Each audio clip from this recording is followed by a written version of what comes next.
دعہ فإن الحیاء من الایمان،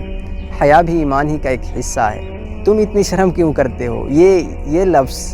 ہم کتنے لوگوں سے ایسے الفاظ سن لیتے ہیں، یا پھر بہت سارے لوگ جو یہ الفاظ سننے کو ملتا ہوگا کہ کوئی اگر حیا کرتا ہے، کوئی اگر شرم کرتا ہے، یا اگر کوئی غیر محرم و محرم کا فرق رکھتا ہے، حق و باطل کا فرق رکھتا ہے، کہاں پر کتنا دیکھنا ہے کتنا نہیں دیکھنا، کتنا بولنا ہے کتنا نہیں بولنا، اس کا فرق رکھتا ہے، اور ایک ڈسپلن زندگی گزار رہا ہے، تو اس کو بہت لول بکلول سمجھا جاتا ہے۔ لولی بکلول صحیح، لیکن ہماری ایک اپروچ اللہ تک ہوگی، ہم ایک غیر محرم و محرم کا فرق رکھیں گے، تو یہ بہت بڑی نعمت میں سے ایک نعمت ہے، اور حیا تو واقعی ایک بہت بڑی نعمت ہے۔ لیکن ہر کسی کو یہ نصیب بھی نہیں، اور اگر کسی کو نصیب نہیں ہے، حیا نصیب نہیں ہے، تو کہا جاتا ہے کہ کیسے اس کے پاس حیا آئے۔ تو میرے پاس، میں اس کو اگر دیکھوں تو ایک ہی چیز ہے جو ہمیں حیادار بناتی ہے، وہ ہے ان الصلاۃ تنہی عن الفحشاء والمنکر ولذکر اللہ اکبر۔ السلام علیکم ورحمۃ اللہ وبرکاتہ۔ ایک دفعہ نبی کریم صلی اللہ علیہ وآلہ وسلم، یہ بھی ایمانیات کی حدیث اور حیا پر حدیث ہے، پیچھے بھی حدیث حیا کے اوپر بات کر چکے ہیں، اور یہ حدیث بھی بہت جامع ہے، جو ہم سب کسی کو بھی لول بکلول جو کہتے ہیں نا کہ تم اتنی شرم کیوں کرتے ہو، یہ ہم کسی کو بھی کہہ دیتے ہیں، یا پھر کوئی اگر گھر میں ایسا رہتا ہے، کوئی گھر یا آس پاس کے بھی کوئی ایسا بندہ یا بندی یا لڑکا یا لڑکی جو بھی ہو، اگر حیا کرتی ہے یا کرتا ہے، تو اس کو بہت لول بکلول سمجھا جاتا ہے۔ لیکن یہ حدیث بخاری کی حدیث ہے، اور یہ بہت جامع حدیث ہے اس بارے میں کہ ہم کسی کو حیا تو ایک بہت بڑی نعمت میں سے ہے۔ تو پہلے یہ حدیث سن لیں تھوڑا سا، پھر اس کے بعد ہلکا سا اس کے اوپر تھوڑا سا ایکسپلین کریں گے، وضاحت کریں گے۔ تو یہ حدیث ہے، بخاری کی حدیث ہے۔ ایک دفعہ نبی کریم صلی اللہ علیہ وآلہ وسلم ایک انصاری شخص کے پاس سے گزرے، اس حال میں کہ وہ اپنے بھائی سے کہہ رہے تھے کہ تم اتنی شرم کیوں کرتے ہو۔ تو انصاری شخص کہہ رہے تھے اپنے بھائی سے، تو آپ صلی اللہ علیہ وآلہ وسلم نے فرمایا اس کے حال پر ہی رہنے دو، دعہ فإن الحیاء من الایمان، حیا بھی ایمان ہی کا ایک حصہ ہے۔ سبحان اللہ، یہ پیاری سی حدیث، تم اتنی شرم کیوں کرتے ہو، یہ لفظ ہم کتنے لوگوں سے ایسے الفاظ سن لیتے ہیں، یا پھر بہت سارے لوگ جو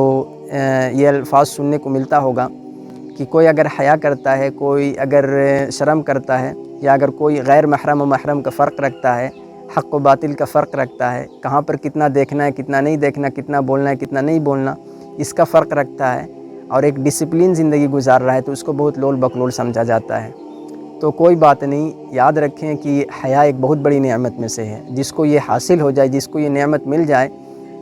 تو اس کو ایک نور مل جاتا ہے۔ جس کے پاس حیا نہیں ہو، اس کے پاس کوئی نور نہیں ہو سکتا، یاد رکھیں اس بات کو۔ تو یہ بہت بڑی نعمت ہے حیا، کہ اگر جسے نصیب ہو جائے، جس کو یہ توفیق، جس کو یہ مل جائے، تو پھر واقعی وہ حیا دار ہوتا ہے، تو اس کو ایک اللہ تک اپروچ ہوتی ہے، اس کی ایک پہنچ ہوتی ہے، اس کی ایک الگ پھر دنیا ہوتی ہے۔ الگ دنیا میں یہ نہیں کہ وہ الگ دنیا، لیکن وہ غیر محرم و محرم کا فرق رکھتا ہے، تو یہ قرآن بھی اس کو بہت اچھی طرح سے واضح اور کلیئر پروف کے ساتھ بتایا ہے کہ کون تمہارے لیے محرم ہے اور کون تمہارے لیے غیر محرم ہے۔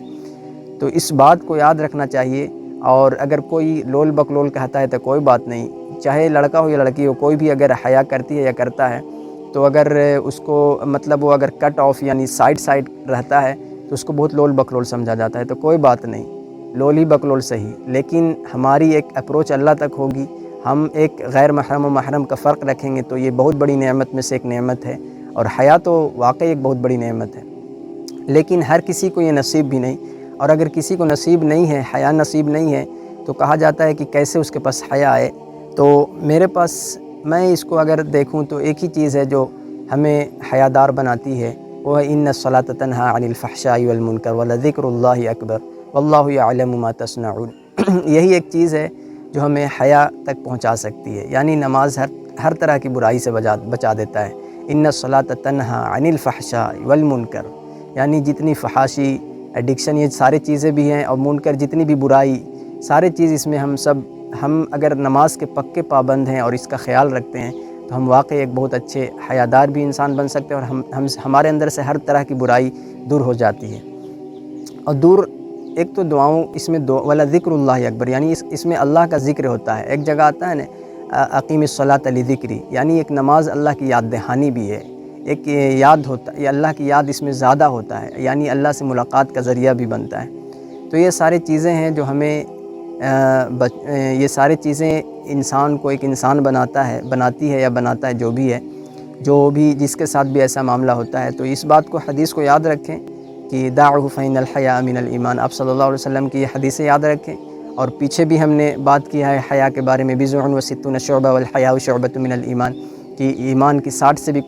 سے بھی کچھ اوپر شاخیں ہیں، اور حیا بھی ایمان کی ایک شاخ ہے اور سب سے لارج نمبر پر ہے۔ یہ پیچھے بھی ہم نے ایمانیات کی سیریز میں بات کیے تھے۔